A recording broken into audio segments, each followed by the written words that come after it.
位于非洲东部赤道以南的坦桑尼亚是古人类发源地之一，这里有赤道雪山乞力马扎罗、地球伤疤东非大裂谷，还是东非动物大迁徙的必经之地。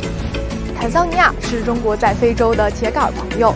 提起坦桑尼亚，人们很容易想起有着半个多世纪历史的坦赞铁路，这条铁路是中坦中非友谊的丰碑。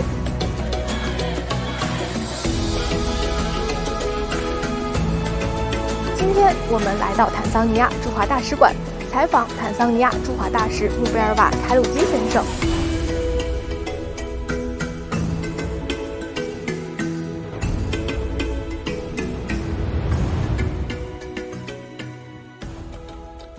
Thank you for joining us today, Mr. Ambassador.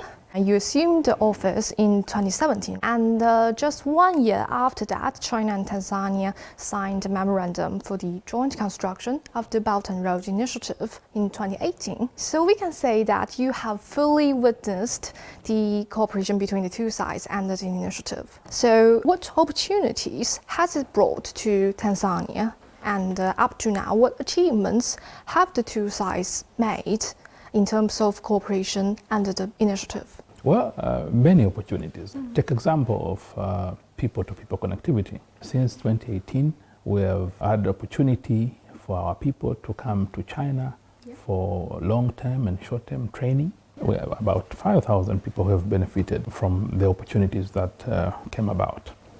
And also, during this time, we have witnessed increased number of Chinese going to Tanzania as tourists, and others have gone to Tanzania for work. And this enhanced the people-to-people connectivity between our two countries.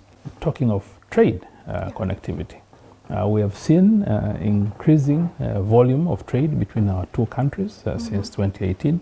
In terms of infrastructure connectivity, in the last 5 years, a number of projects have been implemented in Tanzania, and majority of these projects have been implemented by the Chinese enterprises.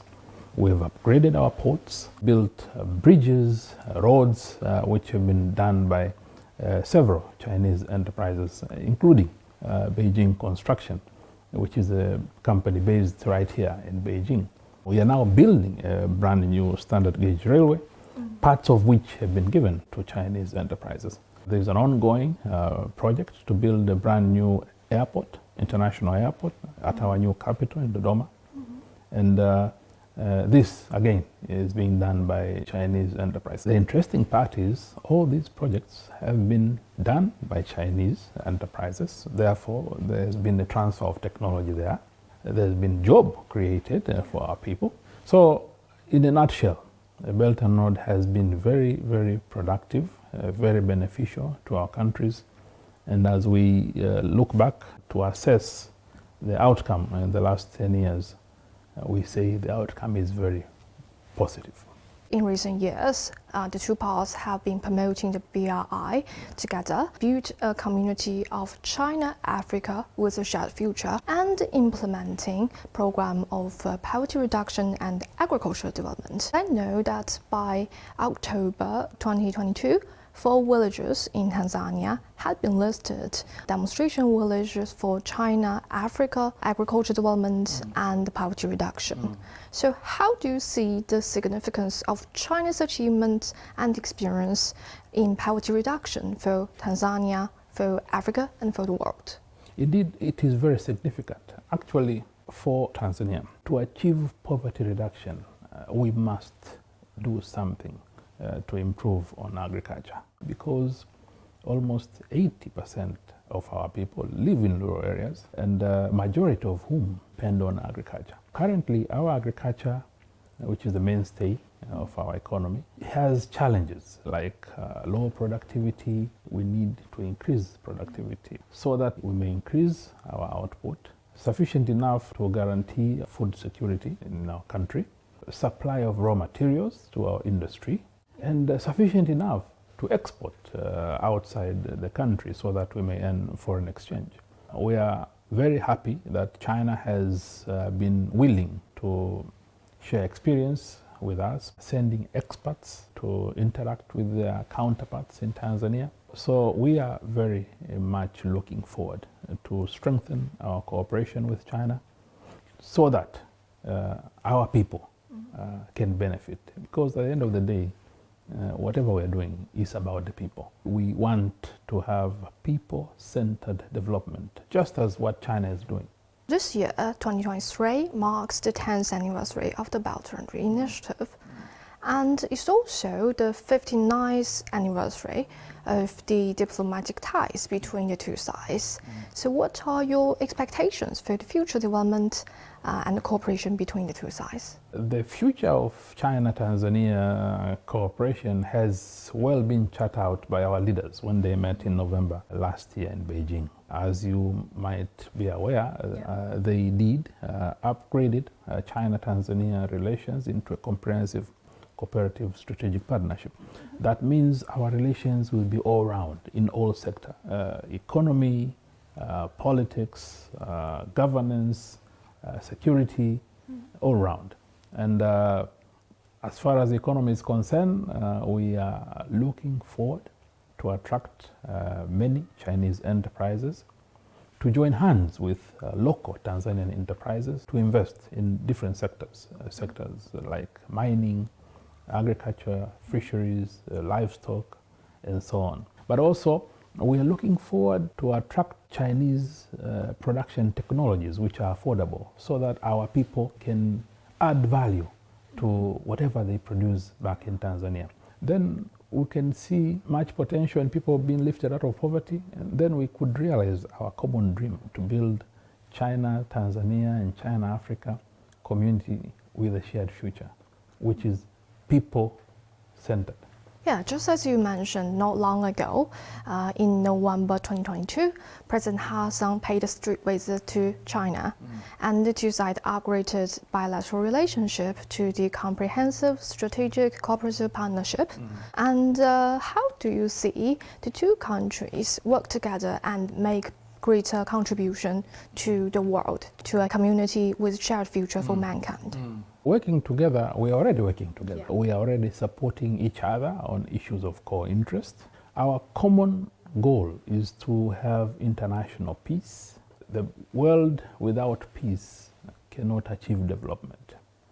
So we've been working with China at different international platforms to ensure that there is a global peace. China has introduced initiatives that aims to ensure that we attain sustainable development goals which were set by member states at the United Nations.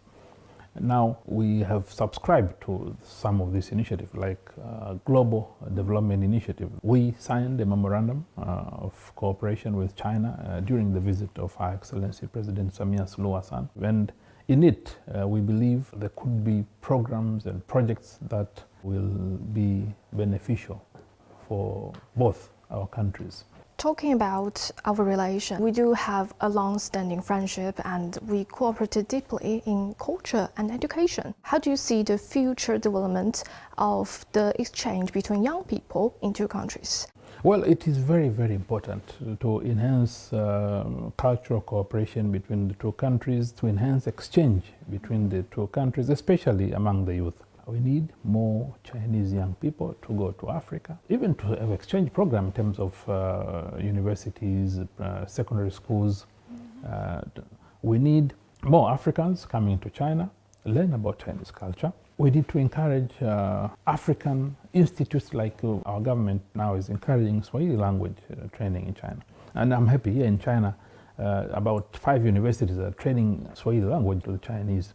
But we need more to come and teach Chinese and Swahili language and explain about our culture so as to exchange and understand each other. This will help our relations. How about the two countries as a whole to enhance culture exchanges and mutual learning? Next year, we are expecting to have a number of activities that will enhance our cultural cooperation. We expect artists from both sides to visit. So this kind of engagement would be very useful, but also we need to forge relations between media from both sides. Tanzania is endowed with rich tourism resources. What measures do you think can be taken to further enhance tourism between the two sides and further enhance cultural exchange between the two sides? Well, we are already taking measures. Our national airline, Air Tanzania, now has 2 direct flights per week to China. That's a key component if we are to increase tourism. We are going to send a delegation of 40 individuals comprising Chinese travel agents, but also in this delegation we'll have media from Jiangsu and Guangdong. Our hope is this trip will give deeper understanding for those who are going to Tanzania. We want to encourage Tanzanians to come to visit China. When you come here, you learn. You won't go empty-handed. You learn a thing or two about environment, about security, about cleanness of the cities, about hard working. You can experience high-speed railway train here. It's amazing. That's something you can never get anywhere but in China. I think that's all for our interviews today. Thank you. Thank you very much for your time. Thank you very much.